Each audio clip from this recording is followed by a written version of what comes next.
जान है तू, देश मेरे मेरी जान है तू, देश मेरे मेरी शान है तू, देश मेरे मेरी शान है तू।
नमस्कार। 15 अगस्त कहें या स्वतंत्रता दिवस के शुभ अवसर पर आप सभी देशवासियों, प्रदेशवासियों, ज़िला और शहरवासियों को BVM खबर 24 आवर्स के समस्त परिवार की ओर से हार्दिक बधाई, शुभकामनाएं। हमारी विशेष प्रस्तुति का नाम है स्वतंत्रता संग्राम की संक्षिप्त दास्तां।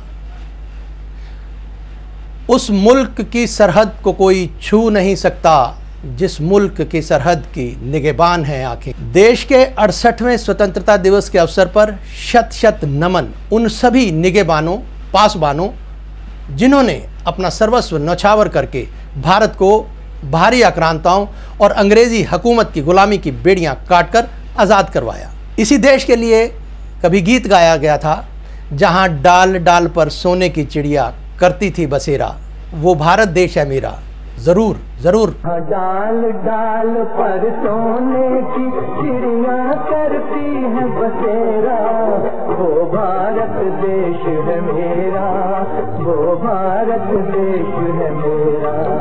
डाल डाल पर सोने की चिड़िया करती है बसेरा, वो भारत देश है मेरा, वो भारत देश है मेरा। जहाँ सत्य, अहिंसा और धर्म का पग पग लगता डेरा, वो भारत देश है मेरा, वो भारत देश है मेरा। जय भारत, जय भारत, जय भारत, जय भारत।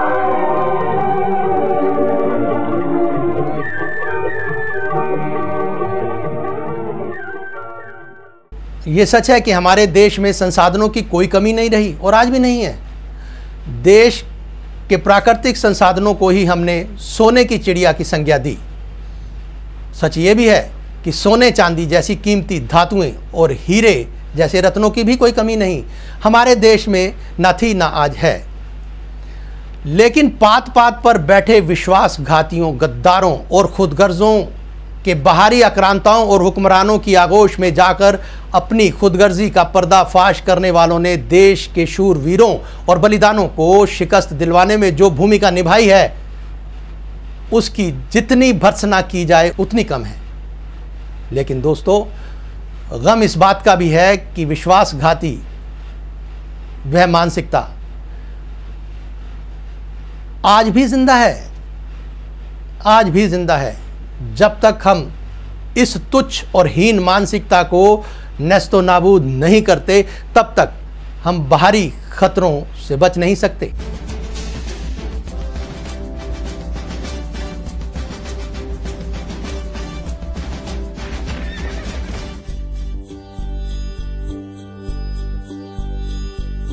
देश मेरे मेरी जान है तू। देश मेरे मेरी जान है तू। देश मेरे मेरी शान है तू। देश मेरे मेरी शान है तू।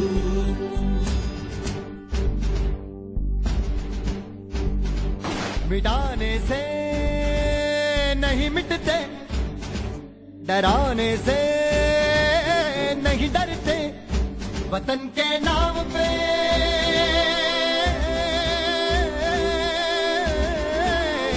वतन के नाम पे हम सर कटाने से नहीं डरते, मिटाने से नहीं मिटते। देश मेरे मेरी जान है तू। देश मेरे मेरी जान है तू। देश मेरे मेरी शान है तू। देश मेरे मेरी शान है तू।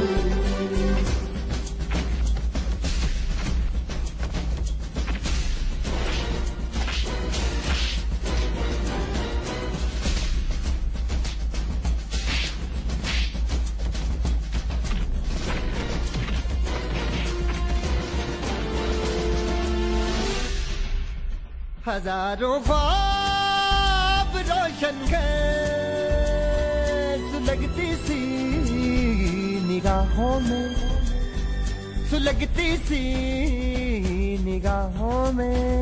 कफन हम बांध के निकले हैं आजादी की राहों में।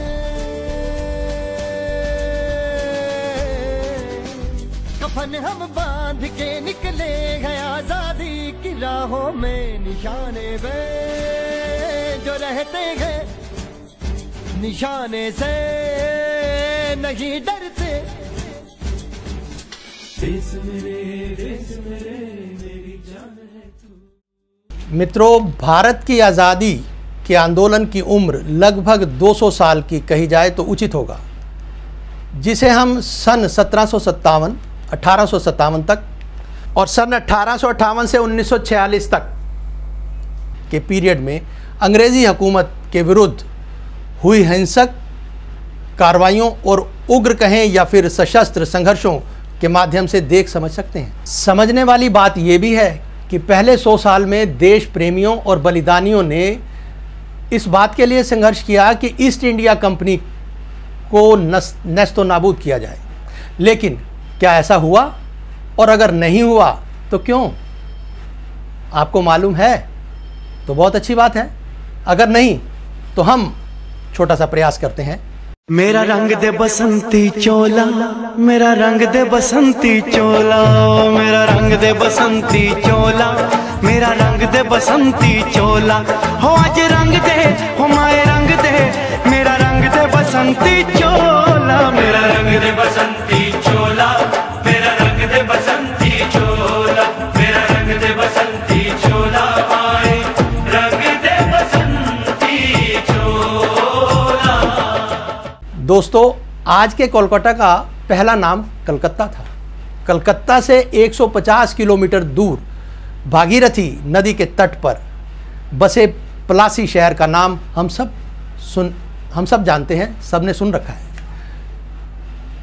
ये उस समय की बंगाल की राजधानी मुर्शिदाबाद के दक्षिण में है। बंगाल की वह राजधानी आज नादिया डिस्ट्रिक्ट के नाम से जानी जाती है।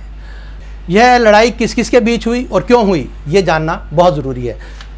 मित्रों, Mirza Mohammad Sirajuddaula, more commonly known as Nawab Sirajuddaula, Sirajuddaula को बंगाल की नवाब की गद्दी उसके नाना अलीवर्दी खान से विरासत में मिली थी। उस समय में बंगाल की नवाबी आर्मी में सिपह सलार का नाम था मीर जाफ़र। इस मीर जाफ़र को अंग्रेज़ी हुक्मरान रॉबर्ट क्लाइव ने घूस देकर खरीद लिया। फिर क्या था, इसके आगे का किस्सा आप अंदाज़ा लगा सकते हैं। क्लाइव के खरीदे जाने के बाद और उससे रॉबर्ट क्लाइव ने ये भी वादा किया कि सिराजुद्दौला के बाद वो बंगाल का नवाब भी उसे बना देंगे, यानी कि मीर जाफ़र को। दोस्तों, सन 1756 में सिराजू के नाना अंग्रेज़ों से लड़ाई में शहीद हो जाते हैं और फिर उसके बाद 23 जून 1757 के दिन अंग्रेज़ों ने अपने सहयोगी फ्रांस के साथ मिलकर बंगाल के नवाब सिराजुद्दौला के खिलाफ जंग छेड़ दी। उस गद्दार मीर जाफ़र की वजह से अंग्रेज़ों को जीत मिली। सिराजुद्दौला प्लासी की जंग हार गए और बंगाल पर वे काबिज हो गए। जब हम अपने देश के इतिहास का तुलनात्मक अध्ययन करते हैं तो पता चलता है कि हमारे देश के अनेक शूरवीरों को शिकस्त दिलवाने में मीर जाफ़र जैसे बहुत से गद्दारों का हाथ रहा है। वो चाहे मुट्ठी भर हों या गिने जाते हों, उनको उंगलियों पर भी गिन लिया जाए, फिर भी भारत के लिखित इतिहास में ऐसे गद्दारों के नाम का उल्लेख मिलता है। जो कुछ सिराजुद्दौला के साथ हुआ, ऐसा ही कुछ 7वीं शताब्दी में सिंध के राजा दहीर के साथ भी हुआ। उसके ज्योतिषी ने सिंध और मुल्तान को मोहम्मद बिन कासिम के हाथों हरवाने के लिए बड़ी एक गद्दार की भूमिका निभाई। और भी पीछे जाएं मित्रों, और भी पीछे जाते हैं तो विष्णुगुप्त, जिन्हें हम सब चाणक्य के नाम से जानते हैं, तो उनका भी अखंड भारत का सपना उस दौर के दंभी और विश्वासघाती राजाओं की वजह से ही खंडित हो गया था।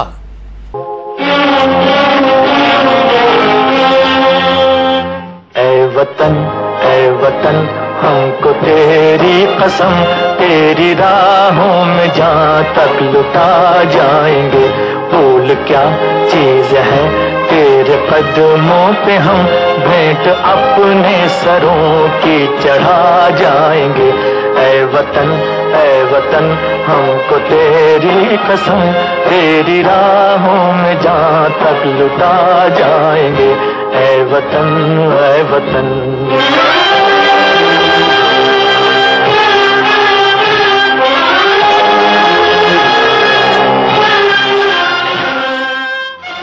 मित्रों, BVM खबर 24 आवर्स की विशेष प्रस्तुति स्वतंत्रता संग्राम की संक्षिप्त दास्तां में आपका फिर से हार्दिक स्वागत है। इस गीत के बोल उन्हीं शूरवीरों के थे जिन्होंने देश पर अपना सर्वस्व न्यौछावर किया। ऐ वतन हमको तेरी कसम। यकीनन उनमें वो मादा, वो जज्बा था। लेकिन इन हालात में हमें आज़ादी के आंदोलन के राष्ट्रीय और प्रादेशिक स्तर के हिंसक और अहिंसक अभियानों को देखने का मौका मिला। ऐसे में पहले आक्रामक आंदोलन का आरंभ बंगाल से ही हुआ। इन्हीं बंगाली आंदोलनकारियों ने नई नवेली स्थापित हुई इंडियन नेशनल कांग्रेस को मंच दिया और स्वयं उससे जा जुड़े। सुनिए ये गीत, और ये बनता है। एक है अपनी ज़मीं, एक है अपना गगन, एक है अपना जहां। ये गीत सुनिए। एक है अपनी ज़मीं, एक है अपना गगन, एक है अपना जहां, एक है अपना वतन। मित्रों, शुरुआती दौर में कांग्रेस के संयमित किंतु ख्याति प्राप्त नेताओं ने गोरों की हुकूमत से जो मांगे रखी, उनमें देश की प्रशासनिक सेवाओं में अपना दखल और अन्य अधिकारों में भारत की सरजमी से जुड़े लोगों की आर्थिक प्रगति। 20वीं शताब्दी के आरंभ में, यानी कि 1905 से 1920 तक लाल, बाल और पाल, जिन्हें हम लाला लाजपत राय, बाल गंगाधर तिलक और विपिन चंद्र पाल के नाम से जानते हैं, इन्हीं असर्टिव यानी कि निश्चयात्मक नेताओं ने स्वाभाविक मांगों की आवाज़ बुलंद की, जिनमें आयातित वस्तुओं के प्रयोग ना करने की देशवासियों से अपील करते हुए देश में निर्मित वस्तुओं के एक अधिकाधिक इस्तेमाल पर उन्होंने बल दिया। सुनिए ये गीत।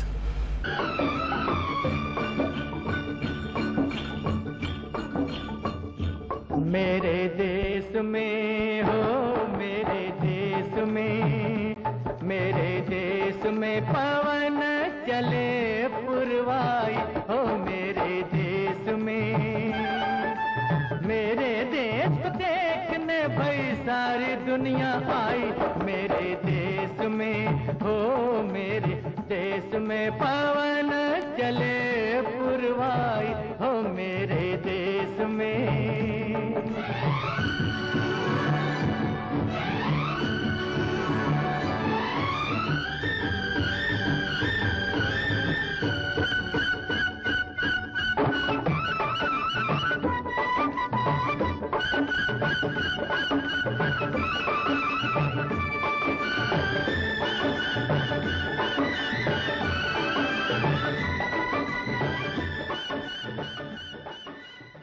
जहां सन 1920 में मोहनदास करमचंद गांधी ने गुलाम भारत की विचलित राज व्यवस्था पर अपनी वैचारिक दस्तक देकर नॉन वायलेंस और सिविल रेजिस्टेंस मूवमेंट का आरंभ करके देश के लोगों को जगाया, वहीं पंडित जवाहरलाल नेहरू जैसे स्टेट्समैन राजनीतिज्ञों ने अपनी राजनीतिक सोच को प्रजातांत्रिक दायरे में रखते हुए वामपंथी और दक्षिणपंथी को भी अपने साथ रखा और गुट निरपेक्षता को बढ़ावा दिया। धर्मनिरपेक्षता के आधार पर पंडित जवाहरलाल नेहरू ने स्वतंत्रता की लड़ाई लड़ने वाले अन्य लोगों की तरह अपने जीवन काल के 11-12 वर्ष जेलों में बिताए। अपने राजनीतिक विचारों को डिस्कवरी ऑफ इंडिया जैसी किताबों में उन्होंने कलमबंद करके विश्व मानव समाज को अपना पैगाम दिया। दूसरी ओर भारत के सामाजिक ढांचे को कमज़ोर करने की नीयत से अंग्रेज़ों ने मोहम्मद अली जिन्ना को माइनॉरिटी के हितों को संवैधानिक सुरक्षा देने की आवाज़ बुलंद करने के लिए उकसाया, जबकि नेताजी सुभाष चंद्र बोस, भगत सिंह, चंद्रशेखर आज़ाद, अशफाक उल्लाह खां, राजगुरु सुखदेव सरीखे बलिदानी सशस्त्र विद्रोह के हिमायती थे। ऐसा नहीं कि देश की आज़ादी के लिए प्रवर्तकों, सियासी रहबरों या क्रांतिकारियों का ही योगदान रहा। भारत को आज़ाद कराने के लिए बुद्धिजीवियों से लेकर साधारण जनमानस और महिला वर्ग ने भी हार्दिक सहयोग दिया था, जिनमें कुछ नाम इस प्रकार हैं: इकबाल, रविंद्रनाथ टैगोर, काजी नजरुल इस्लाम जैसे नाम हैं। वहीं सरोजनी नायडू और बेगम रुकाया जैसे नाम भी इस फहरिस्त में शामिल होते हैं। 1857 में अंग्रेज़ी हुकूमत के खिलाफ जो विद्रोह के शोले भड़के थे, उनकी तपिश को 1947 तक महसूस किया गया।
मित्रों, हमने ब्रेक पे जाने से पहले ये कहा था कि 1857 में जो अंग्रेज़ी हुकूमत के खिलाफ विद्रोह के शोले भड़के थे, वो आखिरकार 1947 में देश को आज़ाद कराने के बाद ही शांत हुए। गोया इन्हीं बीते लगभग 100 सालों में छोटी बड़ी और बहुत सारी घटनाएं घटी थी, जिनको हम समय के अभाव के कारण अपने इस संक्षिप्त दास्तान में शामिल नहीं कर सके। बावजूद इसके BVM खबर 24 आवर्स की ओर से देश के 68वें स्वतंत्रता दिवस पर अपने सभी उन बलिदानियों को, उन शूरवीरों को जिनके नाम हम जानते हैं, और उन शूरवीरों, उन बलिदानियों को जिनके नाम हम नहीं भी जानते, उन सब को शत शत नमन करते हैं। हमारे और इस समाप्ति की ओर बढ़ने से पहले हम एक बार पुनः आप सभी को स्वतंत्रता दिवस के इस पावन पर्व पर हार्दिक बधाई देते हैं, और जाने से पहले ये भी उम्मीद करते हैं कि अब कोई गुलशन ना उजड़े, अब वतन आज़ाद है। आप सुनिए ये गीत। नमस्कार।